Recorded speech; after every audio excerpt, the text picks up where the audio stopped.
नमस्कार। कभी सोचा है कि कोई ऐसी जगह हो सकती है जहां हजारों साल पुराना इतिहास आज भी सांस लेता हो?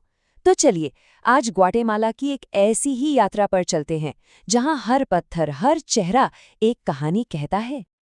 तो सवाल यही है कि आखिर अतीत आज की दुनिया में कैसे जिंदा रहता है। और इसका जवाब हमें सीधा ले जाता है ग्वाटेमाला, एक ऐसा देश जहां इतिहास सिर्फ किताबों का हिस्सा नहीं बल्कि लोगों की रोजमर्रा की जिंदगी का हिस्सा है। मध्य अमेरिका के ठीक दिल में बसा ग्वाटेमाला एक जमाने में शक्तिशाली माया सभ्यता का गढ़ हुआ करता था।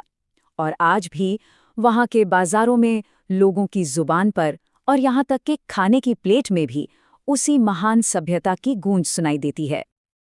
तो चलिए, इस कहानी को एकदम शुरू से शुरू करते हैं। सबसे पहले ये देखते हैं कि कैसे यहाँ के ज्वालामुखियों और घने जंगलों ने उस महान माया सभ्यता को जन्म दिया जिसने दुनिया को वाकई में बदल कर रख दिया। ग्वाटेमाला की जमीन सच कहूं तो किसी पेंटिंग की तरह है। एक तरफ तो प्रशांत महासागर की लहरें हैं, तो दूसरी तरफ 30 से ज्यादा ज्वालामुखी आसमान से बातें करते हैं। यहाँ के पैटिन वर्षावनों में तो आज भी प्राचीन शहर छिपे हुए हैं, और पहाड़ी झीलों का नजारा वो तो बस देखते ही बनता है। जरा इस टाइमलाइन पर नजर डालिए। माया सभ्यता कोई 100-200 साल पुरानी नहीं, बल्कि 3000 से भी ज्यादा सालों तक फली फूली। सोचिए, जब दुनिया के कई हिस्सों में साम्राज्य बन और बिगड़ रहे थे, तब माया सभ्यता ज्ञान और विज्ञान की नई ऊंचाइयों को छू रही थी। और देखिए, माया लोग सिर्फ पत्थर के शानदार निर्माता नहीं थे, वो तो सितारों के भी ज्ञानी थे। उन्होंने ऐसे विशाल पिरामिड बनाए जो आज भी हमें हैरान कर देते हैं। एक ऐसी लिखने की कला बनाई जिसे हम आज भी समझने की कोशिश कर रहे हैं। और सबसे बड़ी बात, उन्होंने गणित में शून्य यानी जीरो की खोज की। ये उस समय के यूरोप के लिए भी एक बिल्कुल नई बात थी। लेकिन जैसा हर महान कहानी में होता है, यहाँ भी एक अंधेरा दौर आया। माया सभ्यता की बुलंदियों के बाद सदियों के लंबे संघर्ष का दौर, जिसने इस देश को हमेशा हमेशा के लिए बदल दिया। 1500 के दशक में स्पेनिश कब्जे ने सब कुछ बदल दिया।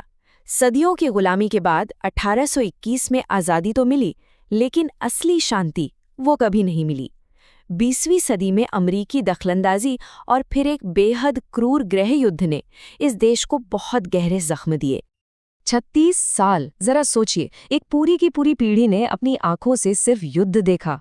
ये गृह युद्ध एक राष्ट्रीय त्रासदी थी जिसमें 2 लाख से ज्यादा जानें गईं, और उनमें से ज्यादातर माया समुदाय के लोग थे। ये जख्म आज भी पूरी तरह से भरे नहीं हैं। लेकिन इतनी मुश्किलों के बावजूद ग्वाटेमाला के लोगों का जज्बा नहीं टूटा। तो चलिए अब देखते हैं कि आज यहाँ कौन लोग बसते हैं और कैसे वो अपने अतीत के साथ जी रहे हैं। ये आंकड़ा देखिए, आज ग्वाटेमाला के लगभग आधी आबादी सीधे सीधे माया वंश की है। ये सिर्फ एक नंबर नहीं है, ये इस बात का सबूत है कि सदियों के दमन के बाद भी एक संस्कृति कैसे जिंदा रहती है। और साथ ही यहाँ मेस्टीजो लोग भी हैं, जो 2 दुनियाओं, यूरोपीय और स्वदेशी का एक बहुत ही सुंदर संगम है। यहाँ पर धर्म का भी एक मिला जुला अनोखा रूप देखने को मिलता है। ज्यादातर लोग कैथोलिक या प्रोटेस्टेंट हैं, लेकिन वो अपने प्राचीन माया देवताओं को भी नहीं भूले हैं। मतलब एक ही इंसान चर्च में प्रार्थना करते हुए भी दिख सकता है और उसी दिन प्रकृति की आत्माओं को भी पूजते हुए। ये वाकई में एक अनोखा संगम है। और बात सिर्फ एक भाषा की नहीं है। स्पेनिश के अलावा यहाँ 23 अलग अलग माया भाषाएं आज भी बोली जाती हैं। 23। हर भाषा अपने आप में एक अलग दुनिया है, एक अलग इतिहास समेटे हुए।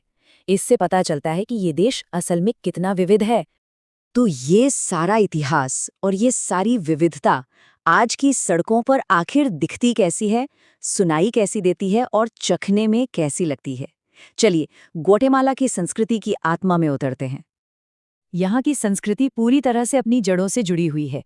यहाँ के नोबेल पुरस्कार विजेता मिगुएल आंगेल अस्तूरियास ने अपनी कहानियों में प्राचीन माया मिथकों को फिर से जिंदा कर दिया।